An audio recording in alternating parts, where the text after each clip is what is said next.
Hi hello ಎಲ್ಲರಿಗೂ ನಮಸ್ಕಾರ. ಶಾಂತಿ cooking and health ಟಿಪ್ಸ್ಗೆ ಸ್ವಾಗತ.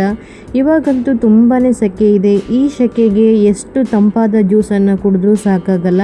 ಹಾಗಾಗಿ ನಾನಿವತ್ತು ದೇಹಕ್ಕೆ ತಂಪು ಮತ್ತು ದೇಹದ ದಾಹವನ್ನು ನೆಗಿಸುವಂತಹ ಸೌತೆಕಾಯಿ ಮಸಾಲ ಮಜ್ಜಿಗೆಯನ್ನು ಮಾಡ್ತಾ ಇದ್ದೀನಿ. ತುಂಬಾ ಸುಲಭವಾಗಿ ಮತ್ತು ಬೇಗನೆ ನಾವು ಇದನ್ನು ಮಾಡ್ಕೊಳ್ಬೋದು. ಬನ್ನಿ ಹಾಗಿದ್ರೆ ಇದನ್ನ ಹೇಗೆ ಮಾಡೋದು ಅಂತ ನೋಡೋಣ. ಅದಕ್ಕಿಂತ ಮೊದಲು ಯಾರೆಲ್ಲ ನಮ್ಮ ಚಾನಲ್ನ ನೋಡ್ತಾ ಇದ್ದೀರಾ, ಪ್ಲೀಸ್ ಲೈಕ್ ಆ್ಯಂಡ್ ಸಬ್ಸ್ಕ್ರೈಬ್ ಮಾಡಿ ಆ್ಯಂಡ್ ಸಪೋರ್ಟ್ ಮಾಡಿ.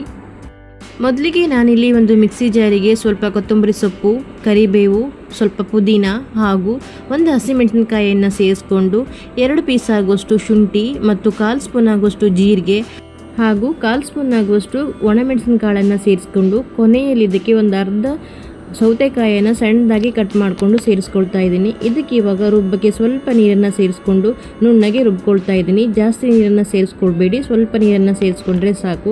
ನೋಡಿ, ಇವಾಗ ಇದನ್ನು ರುಬ್ಬಿಟ್ಕೊಂಡಿದ್ದೀನಿ. ಹಾಗೆ ಇನ್ನೊಂದು ಪಾತ್ರೆಗೆ ನಾನು ಈ ಕಡೆ 1 ಕಪ್ ಆಗುವಷ್ಟು ಮೊಸರನ್ನು ಸೇರಿಸ್ಕೊಳ್ತಾ ಇದ್ದೀನಿ. ಹಾಗೆ ಅದೇ ಕಪ್ಪಲ್ಲಿ 1 ಕಪ್ ಆಗುವಷ್ಟು ನೀರನ್ನು ಸಹಿತ ಸೇರಿಸ್ಕೊಳ್ತಾ ಇದ್ದೀನಿ. ನೀವು ಎಷ್ಟು ಜನಕ್ಕಾಗುವಷ್ಟು ಮಜ್ಜಿಗೆಯನ್ನು ಮಾಡ್ತೀರಾ ಅಂತ ನೋಡಿಕೊಂಡು ಮೊಸರನ್ನು ಸೇರಿಸ್ಕೊಳ್ಳಿ. ಹಾಗೆ ನೀರು ಸಹಿತ ನಿಮ್ಗೆ ಎಷ್ಟು ಬೇಕೋ ಅಷ್ಟು ನೀರನ್ನು ಸೇರಿಸ್ಕೊಳ್ಬೋದು. ಇವಾಗಂತೂ ತುಂಬಾ ಸೆಕೆ ಇರೋದ್ರಿಂದ ನಮ್ಮ ದೇಹ ತುಂಬ ಹೈಡ್ರೇಟ್ ಆಗ್ತಾ ಇರುತ್ತೆ. ಹಾಗಾಗಿ ಈ ತಂಪಾದ ಮಜ್ಜಿಗೆಯನ್ನು ಕುಡಿದ್ರೆ ತುಂಬ ಒಳ್ಳೆಯದು. ನಂತರ ಇದಕ್ಕೆ ನಾನು ರುಬ್ಬಿಟ್ಕೊಂಡಿರುವಂತಹ ಮಸಾಲೆಯನ್ನು ಸೇರಿಸ್ಕೊಳ್ತಾ ಇದ್ದೀನಿ.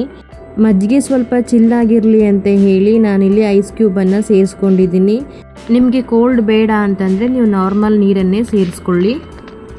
ನಂತರ ಇದಕ್ಕೆ ರುಚಿಗೆ ಬೇಕಾದಷ್ಟು ಉಪ್ಪನ್ನು ಸೇರಿಸ್ಕೊಂಡು ಚೆನ್ನಾಗಿ ಮಿಕ್ಸ್ ಮಾಡ್ಕೊಳ್ಬೇಕು. ನಾನಿಲ್ಲಿ ಮಜ್ಜಿಗೆ ಕನ್ಸಿಸ್ಟೆನ್ಸಿಯನ್ನು ನೋಡಿಕೊಂಡು ಇನ್ನು ಸ್ವಲ್ಪ ನೀರನ್ನು ಸೇರಿಸ್ಕೊಳ್ತಾ ಇದ್ದೀನಿ. ಸ್ವಲ್ಪ ದಪ್ಪ ಅನ್ನಿಸ್ತಾ ಇದೆ, ಹಾಗಾಗಿ ಇನ್ನು ಸ್ವಲ್ಪ ನೀರನ್ನು ಸೇರಿಸ್ಕೊಳ್ತಾ ಇದ್ದೀನಿ.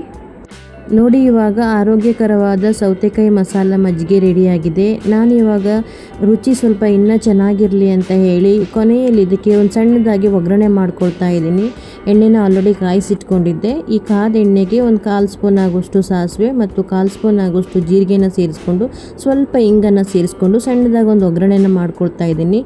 ಹೀಗೆ ಸಣ್ಣದಾಗಿ ಒಂದು ಒಗ್ಗರಣೆ ಮಾಡ್ಕೊಳ್ಳೋದ್ರಿಂದ ಮಜ್ಜಿಗೆಯ ರುಚಿ ಇನ್ನೂ ಚೆನ್ನಾಗಿರುತ್ತೆ. ಒಗ್ಗರಣೆ ಇಲ್ಲಿ ಕಂಪ್ಲೀಟಾಗಿ ಆಪ್ಷನ್, ನೀವು ಬೇಕು ಅಂದರೆ ಮಾಡಿ, ಇಲ್ಲಾಂದರೆ ಸ್ಕಿಪ್ ಮಾಡಿ. ಹೀಗೆ ಒಗ್ಗರಣೆ ಮಾಡಿದ ಮಜ್ಜಿಗೆ ಅಂತೂ ಕುಡಿಯೋಕ್ಕೆ ತುಂಬಾ ರುಚಿಯಾಗಿರುತ್ತೆ. ನಾವು ಇದನ್ನು ಫ್ರಿಜ್ಜಲ್ಲಿ ಸ್ಟೋರ್ ಮಾಡಿ 2 ರಿಂದ 3 ದಿನ ತನಕ ಇಟ್ಕೊಂಡು ಕುಡಿಬೋದು. ಈ ಸೆಕೆಗಾಲಕ್ಕೆ ಈ ರೀತಿಯಾಗಿ ಸೌತೆಕಾಯಿ ಮಸಾಲ ಮಜ್ಜಿಗೆ ಮಾಡ್ಕೊಂಡು ಕುಡಿದ್ರೆ ತುಂಬಾ ಒಳ್ಳೆಯದು, ದೇಹಕ್ಕೂ ಕೂಡ ತಂಪು. ನೋಡಿದ್ರಲ್ವಾ, ದೇಹಕ್ಕೆ ತಂಪು ಮತ್ತು ದೇಹದ ದಾಹವನ್ನು ನೀಗಿಸುವಂತಹ ಆರೋಗ್ಯಕರವಾದ ಸೌತೆಕಾಯಿ ಮಸಾಲ ಮಜ್ಜಿಗೆ ಹೇಗೆ ಮಾಡೋದು ಅಂತ ಹೇಳಿ. ನಾನು ಮಾಡಿರೋ ಈ ವಿಡಿಯೋ ನಿಮಗೆ ಇಷ್ಟ ಆದರೆ ಈ ವಿಡಿಯೋನ ನಿಮ್ಮ ಫ್ಯಾಮಿಲಿ ಆ್ಯಂಡ್ ಫ್ರೆಂಡ್ಸ್ಗೂ ಶೇರ್ ಮಾಡಿ. ಹಾಗೆ ಯಾರೆಲ್ಲ ಹೊಸದಾಗಿ ನಮ್ಮ ಚಾನಲ್ನ ನೋಡ್ತಾ ಇದ್ದೀರಾ, ಪ್ಲೀಸ್ ಲೈಕ್ ಆ್ಯಂಡ್ ಸಬ್ಸ್ಕ್ರೈಬ್ ಮಾಡಿ ಆ್ಯಂಡ್ ಸಪೋರ್ಟ್ ಮಾಡಿ. ಬಾಯ್, ಹ್ಯಾಪಿ ಕುಕ್ಕಿಂಗ್. ಮತ್ತೆ ಸಿಗೋಣ ಹೊಸ ರೆಸಿಪಿಯೊಂದಿಗೆ.